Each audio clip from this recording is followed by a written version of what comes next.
Están las burgers y los perritos que cuando las pruebas...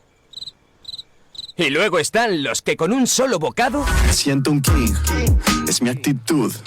Flípalo con la gama de productos del Pozo King App. El Pozo King App. Preparar y reinar. Hospital Psiquiátrico San Francisco de Asís y Comunidad Terapéutica San Antonio. Infórmese en el 952 20 14 64 de Málaga o en www.hospitalsanfrancisco.com. Presentamos Navarretinto, probablemente la mejor explotación de cerdos ibéricos de España, situada en la dehesa extremeña. Durante la montanera, los cerdos se alimentan de bellota de encinares sostenibles. Nuestra denominación es de bellota 100% ibérico. Mención exclusiva Pata Negra. Navarretinto tiene como norte la excelencia. Si le gustan los productos ibéricos, llámenos al 91 625 02 28. Con total garantía de satisfacción. La doctora Iradier, especialista del Instituto de Microcirugía Ocular, IMO, Grupo Miranza en Madrid, utiliza el tratamiento más eficaz para la enfermedad del ojo seco con la nueva tecnología de luz pulsada óptima IPL. Con centenares de pacientes tratados y excelentes resultados, la doctora Iradier es referente en España de esta innovación oftalmológica. Doctora Iradier en IMO, Grupo Miranza. Teléfono 910-783-783. Calle Valle de Pinares Llanos 3, Mirasierra, Madrid. Escápate de Madrid. Ven al restaurante El Torreón en la cima del Monte del Pardo. Las mejores carnes y pescados desde 40 euros, vino incluido. Carne picaña brasileña y lomo de buey auténticos. Disfruta de su famosa paella con langosta y de grandes vinos y licores en sus amplísimos salones climatizados y terrazas. Cocina abierta de 11 de la mañana a 1 de la noche. Parque infantil, gran parking. Restaurante El Torreón. Naturaleza a 10 minutos de Madrid. Reservas en restauranteeltorreón.com.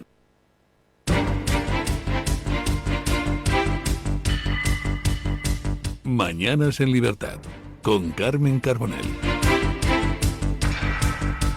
Señores, vamos a tener que seguir hablando de corrupción, es una auténtica pesadilla, pero es que es verdad, es que se han llevado su dinero, el que usted aporta directamente a las arcas públicas, y no sabemos dónde está ese dinero. Lo está investigando la UCO, pero como es una auténtica organización criminal lo que había detrás de este robo de fondos, pues la cosita está complicada. Y mientras tanto, lo vieron ayer, fallan trenes en nuestro país, caos en el aeropuerto de Barajas, tenemos apagones. Cada minuto que pasa Pedro Sánchez en la Moncloa es un peligro para España. No lo vamos a permitir porque España es una gran nación con gente estupenda como usted, que es el que se encarga de escuchar esta información, formar su propia opinión y ayudarnos mediante esta rebelión cívica y pacífica a desalojar a Pedro Sánchez de la Moncloa. Vamos con el repaso de las noticias de las 8 con Eric Gutiérrez. Santos Cerdán, exsecretario de Organización del PSOE, recibió ayer la visita en la prisión del Soto del Real de Marta Castro Varela, abogada con más de 18 años de experiencia en el bufete de Jacobo Tigelo, abogado vinculado a la conocida fontanera del PSOE, Leire Díez. En la visita mantuvo un encuentro de unos 45 minutos con Cerdán alrededor de las 5 de la tarde. Esta reunión se produce solo un día después de que el propio Tigelo se desplazara al centro penitenciario para reunirse con Cerdán en una maniobra del equipo de defensa liderado por Benet Salellas. El auto del juez del Tribunal Supremo Leopoldo Puente fundamenta el ingreso en prisión provisional en el riesgo de destrucción de pruebas, especialmente en relación con la presunta trama de cobro de comisiones por adjudicaciones públicas que sustenta el caso Coldo. Bueno, hablando de nombres propios, tenemos que poner encima de la mesa el de Marta Castro. Hay dos Marta Castro, bueno, habrá más de una Marta Castro. Hay una Marta Castro excepcional, que es la de Vox, que es la responsable jurídica que se ha encargado, entre otras muchas cosas, de poner encima de la mesa una querella a Pedro Sánchez directamente relacionada con este caso por la filtración de información interesada. Conocíamos ayer que el chivatazo que se le había dado a Ábalos sobre que se estaba investigando por parte de la UCO el caso de Koldo García vino directamente, según ha dicho el exministro de Transportes, José Luis Ábalos, de Pedro Sánchez.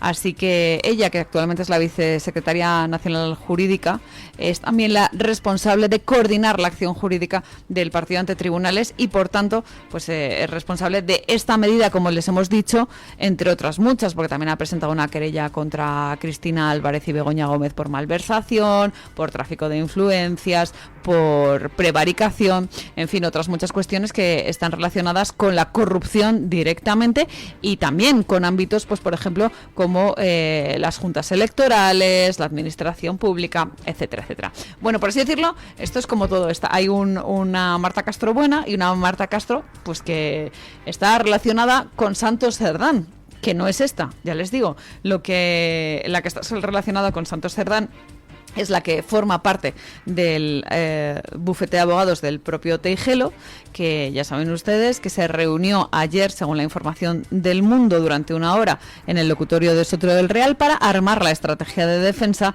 de este socialista, el secretario de organización del PSOE, que ya saben que está en prisión provisional decretada por el juez ante un posible riesgo de fuga o un riesgo de destrucción de pruebas, ¿no? ¿Quién es este abogado? Bueno, se ha dicho que es el abogado de las cloacas, el abogado del PSOE. A mí lo que me sorprende precisamente es que Santos Cerdán recurra a este tipo de profesionales, teniendo en cuenta que en muchos casos lo que ha hecho es perpetuar la estrategia de partido.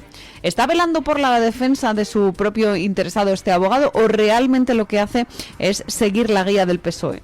Pues no lo sabemos, pero en el caso del propio Tejero tenemos que decir que es un letrado que tiene en su haber clientes como Sito Miñanco o Exuperancia Rapú. Así que, bueno, pues lógicamente pues no hay que vincular el abogado con sus defendidos, pero ya ven quién ha recurrido a sus servicios. Y respecto a la estrategia de defensa de Santos Cerdán, quizás habría que señalar que es algo realmente curioso, ¿no? Porque parece al final un mitin político. En el Tribunal Supremo vino a declarar que él era una víctima del acoso político, lo cual es una auténtica vergüenza, y se lo dijo el propio magistrado, ¿no? Que no se podía exhibir de esa manera. Le voy a decir algo así como tápese un poco, tápese las vergüenzas, teniendo en cuenta que había esos indicios serios de criminalidad, de que se había llevado el dinero, y sigue insistiendo en esos discursos que ya había utilizado cuando era miembro del PSOE, cuando era secretario de organización. Y claro, cuando nos ponemos a mirar a Santos Cerdán, pues también hay que ver que si realmente era el personaje tóxico que nos están intentando hacer ver desde el PSOE, cuando se le señala únicamente como causante de toda la corrupción, también habría que pensar que si realmente es así, si les compramos ese mensaje, lo que tendríamos que ver es que ha contaminado absolutamente todo lo que ha tocado, empezando por las negociaciones con Puigdemont, empezando por las primarias que llevaron al poder dentro del Partido Socialista a Pedro Sánchez, pensando precisamente en las elecciones. Si realmente compramos ese mensaje, como les decimos, pues todo queda invalidado. Todo sería absolutamente ilegítimo. Especialmente las negociaciones de la ley de amnistía con Junts y Esquerra, la investidura que negoció él directamente con Bildu. Recordemos que para esas dos negociaciones tan importantes, Pedro Sánchez gestionó con una persona de su máxima confianza el que se llevaran a cabo, y para eso designó a Santos Cerdán. Así que, no sé, le deja abierta quizás una posibilidad al juez para que pueda entrar en la investigación de otras personas físicas, jurídicas, hablando lógicamente, pues, por ejemplo, de estos partidos políticos, como es el propio PSOE, como es el PNV, como es Junts, como es Esquerra. No sé, se ponen las cosas complicadas en el ámbito de la investigación judicial. Y sobre todo a Santos Cerdán, a Koldo García, a José Luis Ábalos, se les pidió una cosa expresamente desde la magistratura, y es que arrojaran un poquito de luz, porque hay muchísimo material que tiene que descifrar la UCO, y quizás si colaboran con la justicia pues nos ahorran muchos sufrimientos a todos los españoles y también mucho coste económico. ¿Pensarán en su propio interés, como viene siendo habitual, o pensarán en el bien de los españoles? Pues en fin, respondan ustedes a esa pregunta, que a mí ya casi que me da vergüenza. Dinero que se llevan, dinero que quizás debería haber estado invertido en otros puntos, qué sé yo, mejorar las infraestructuras en Barajas, mejorar las conexiones ferroviarias, mejorar la red eléctrica. Cuestiones que le afectan a usted directamente. El administrador ferroviario Adif ha salido al paso de las declaraciones de la vicepresidenta primera María Jesús Montero y ha aclarado que el tren que provocó la caída de la catenaria y paralizó la alta velocidad Madrid-Andalucía durante más de 14 horas fue una van de Renfe y no un convoy de Wigo, como insinuó Montero durante una conversación informal. Esto decía la ministra de Hacienda en una conversación con miembros de Sumar y cazada por un micro abierto. Bien, con esto está bien. Con los Wigo tienes, sí, porque dice que esas máquinas tienen dificultades, entonces unos servicios de mantenimiento, también, incluso nosotros desde Renfe se lo aportamos, que no retiran los trenes de la red. Y eso afecta a y afecta a toda la... Entonces, al parecer hay un problema también de esas operadoras. O sea, yo no puedo entender. O sea, yo soy un usuario deseable, porque es habitual, ¿no? Sí, pues, yo a las 5 de la mañana, que salía allí ya a las 7, no más que yo había cogido previo. Es que la gente se te echa al cuello. El primero revisó, el interventor de... Adif comunicó internamente a todas las operadoras que el origen del accidente fue ese tren de Renfe, descartando directamente al operador privado.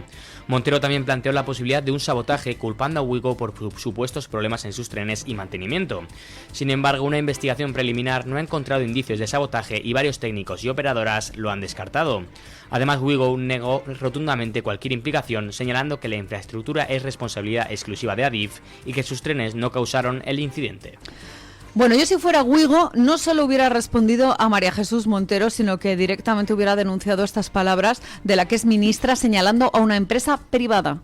Y además con una falta de información absoluta, tirando de burocracia. Si puedes mancillar la reputación de Ouigo, de esta compañía, como les digo, privada, de este operador francés, pues adelante, que va la socialista María Jesús Montero diciendo que el problema no es del gobierno, que el problema no es de sus infraestructuras, sino que realmente, según decía María Jesús Montero, es culpa de una compañía. En fin, eso es lo que haría yo si estuviera en Ouigo. Por lo menos enfrentar las mentiras donde debe enfrentarse, ¿no? Si te acusan de esta manera tan ilícita, pues por lo menos defenderse en los tribunales. Pero ya saben ustedes que el verano está comenzando con problemas en los transportes, cuando las previsiones apuntan a que España va a batir nuevos récords de turismo. Ya les hemos dicho que es una potencia económica mundial en este aspecto, en el aspecto turístico, y por tanto, pues deberíamos cuidar este emblema nacional.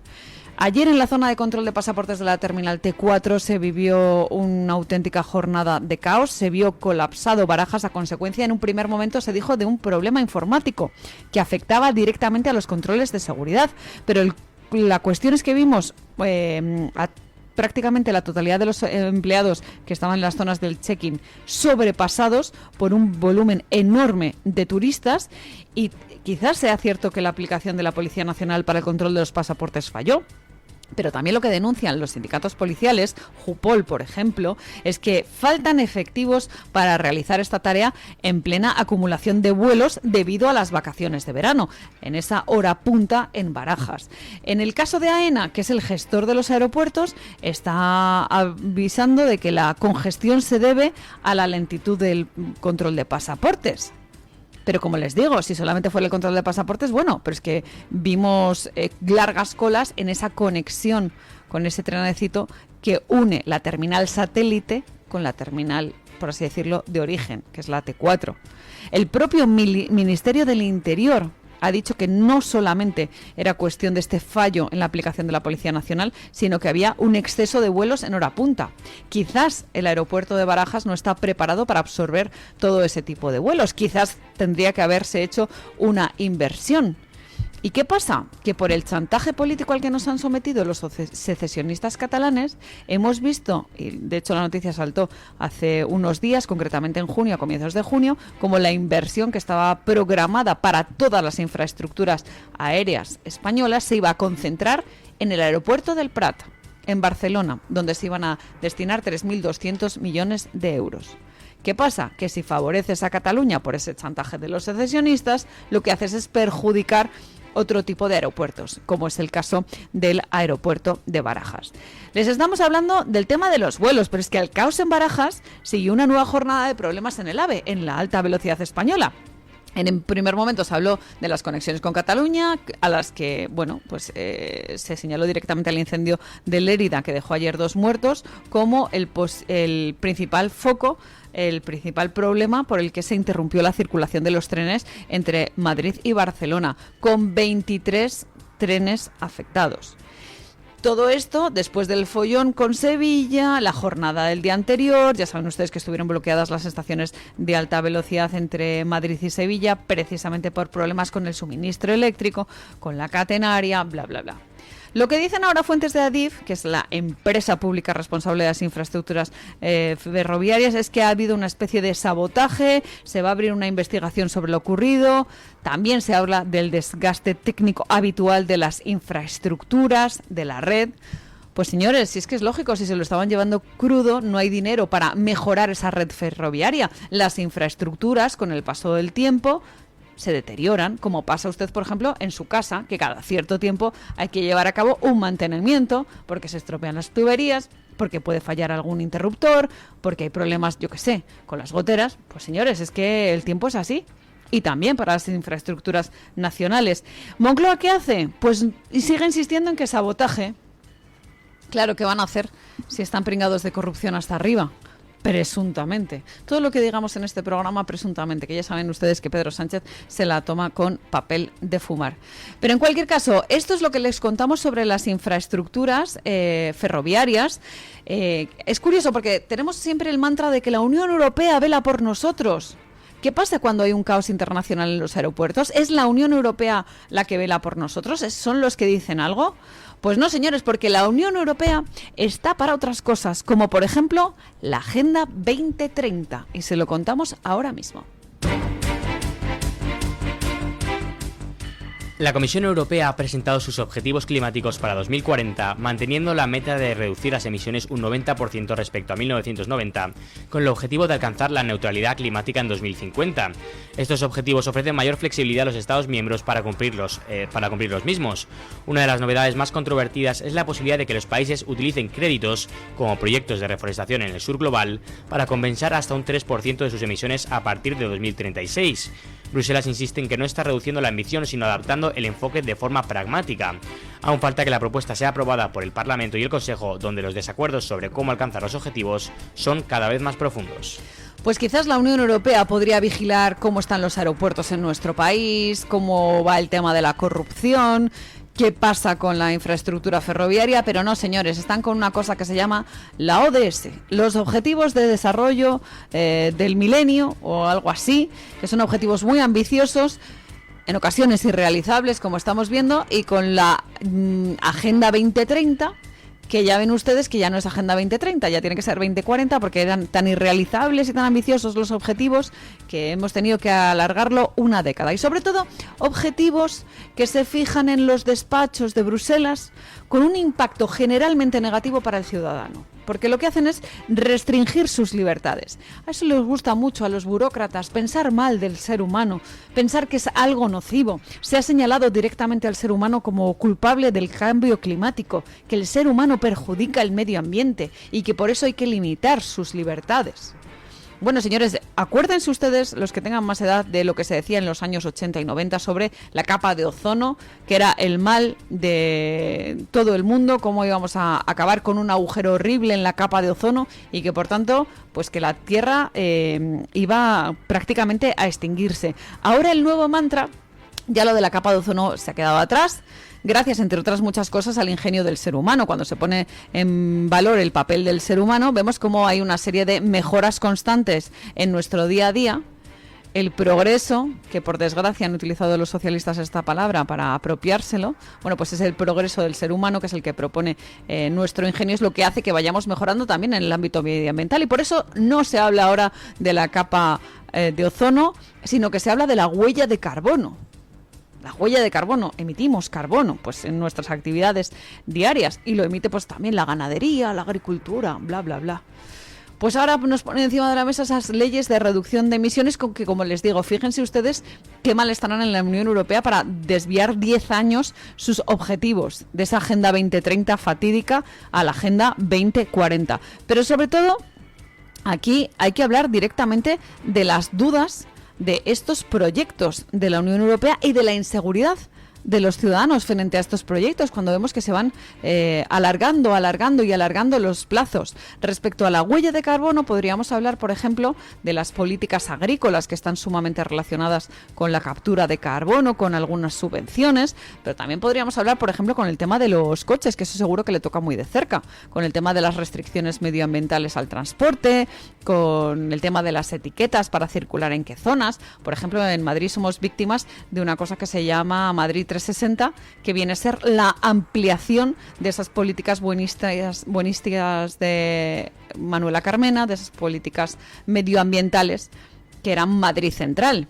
Dijo José Luis Martínez Almeida en su campaña electoral por parte del Partido Popular que Madrid Central se iba a acabar.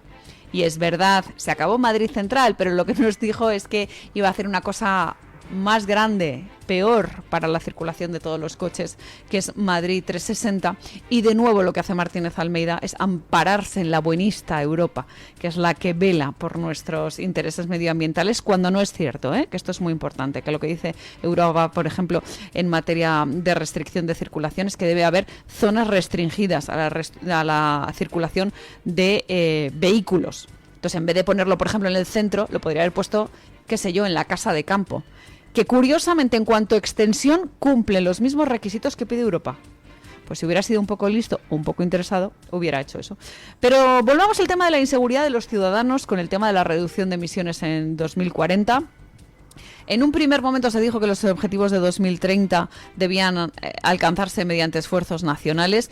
¿Cómo habrá visto la Comisión Europea el tema para que ahora sugiera que los créditos de carbono, estas políticas buenistas, deben trasladarse a 2040? ¿Y quién está detrás de esta estrategia climática de la Unión Europea? Pues si es que se acuerdan de ella precisamente ustedes seguro, porque es Teresa Rivera, nada más y nada menos, la que está detrás de estas políticas pragmáticas que están evolucionando continuamente y que lo que quieren es mantener en el tiempo esa ambición buenista de los socialistas que se materializa en diferentes políticas que lo que hacen es, ya les digo, cercenar una a una sus libertades. Eso pasa en la Unión Europea y cuando miramos, por ejemplo, a países como Estados Unidos, vemos políticas de Donald Trump que van en un sentido completamente distinto. ¿Se está fijando Donald Trump en políticas medioambientales? Ni mucho menos. Se está fijando en cuestiones que le afectan directamente al ciudadano, como por ejemplo políticas relacionadas con la inmigración, políticas arancelarias y también pues relacionadas con la seguridad internacional, como por ejemplo es el caso de poner el foco en Oriente Medio. El presidente estadounidense Donald Trump ha instado a Hamás a aceptar la última propuesta de alto al fuego en Gaza, que contempla una tregua de 60 días a cambio de la liberación de rehenes israelíes y la negociación de un cese definitivo de la guerra. Israel ya ha dado luz verde al plan impulsado por Estados Unidos y modificado por Qatar, y Trump advirtió que la situación solo empeorará si Hamás no accede al acuerdo. Hamás, que ya rechazó una versión anterior del plan, ahora evalúa los cambios con una delegación enviada al Cairo. Aunque insiste en exigir una tregua permanente, fuentes cercanas al grupo reconocen que las nuevas garantías ofrecidas por los mediadores y la presión regional podrían abrir la puerta a un entendimiento. Interesantísimo lo que está haciendo Donald Trump en este asunto. Para mí me parece, entre comillas, un garante de calidad el que se involucren pues países como Estados Unidos, que tiene tanto poder a nivel internacional. Y sobre todo lo que hay que reclamar a Hamás, que insisto es la banda terrorista, no nos olvidemos, aliada de Irán, que detenta el poder en Gaza, es que sobre todo que se termine la guerra, pero que lo primero de todo, que devuelva a los 50 rehenes que siguen allí atrapados con esos monstruos, con esos terroristas. Para Hamás ya saben ustedes que la vida de los terroristas es un auténtico juego. Están intentando chantajear al gobierno de Benjamín Netanyahu contra todo eso, y de ahí que el propio Netanyahu, que puede ser más o menos incómodo para la sociedad, pero lo cierto es que está reclamando esa eliminación de Hamás directamente a la hora de hablar el alto el fuego. Con los terroristas, sinceramente, yo creo que no se puede negociar, y de hecho tenemos, por desgracia, muchos ejemplos al respecto. En fin, esto es lo que les contamos respecto a la política internacional, pero cuando hablamos de Estados Unidos tenemos que también poner la mirada en Voz Media, www.voz.us, donde recogen la mejor información de Estados Unidos nuestros colegas, y entre ellos está Alejandro Baños, al que damos los buenos días. Don Alejandro, muy buenos días. Muy buenos días. Hoy en Voz les contamos que el día en el que Donald Trump se ha convertido en el presidente republicano más popular en los primeros 5 meses de mandato, en junio se se han registrado menos cruces en la frontera sur que en un día entero cuando Joe Biden estaba al frente de la Casa Blanca. Tom Homan, el máximo responsable de la frontera del gobierno de Donald Trump, ha celebrado el desplome de los encuentros con inmigrantes ilegales en el límite con México. Concretamente han sido 6.070, lo que equivale a un descenso del 93% respecto a los datos de junio del año pasado. Por cierto que Donald Trump ha llegado a un acuerdo comercial con el gobierno de Vietnam para que los productos exportados desde Estados Unidos no sean gravados de ningún modo. A cambio, los artículos importados por Vietnam tendrán un arancel del 20% en vez del 46% que había prometido poner Donald Trump. Vamos ahora con tribunales porque el rapero Sean Diddy Combs ha sido absuelto de los cargos relacionados con asociación ilícita y tráfico sexual. El polémico artista sí ha sido declarado culpable de 2 cargos vinculados al delito de prostitución. 2025 se ha convertido en el año con más incendios de la última década en los Estados Unidos. Concretamente se han registrado 34.000 incendios, cifra que duplica los contabilizados el año pasado. Y terminamos con un apunte deportivo. Carlos Alcaraz ha accedido a la tercera ronda de Wimbledon en el cuadro masculino tras derrotar al británico Oliver Tarvet. Hoy es el turno del número 1 Jannik Sinner y de Novak Djokovic. Ya saben que para ampliar estas informaciones y conocer otras noticias pueden visitar nuestra página web voz.us y nuestras redes sociales. Muchas gracias, don Alejandro Baños, al que conozco personalmente y además sé que es un fanático del deporte. Por eso les recomiendo que se quede en esta sección que empieza ahora, que es Deportes en Libertad.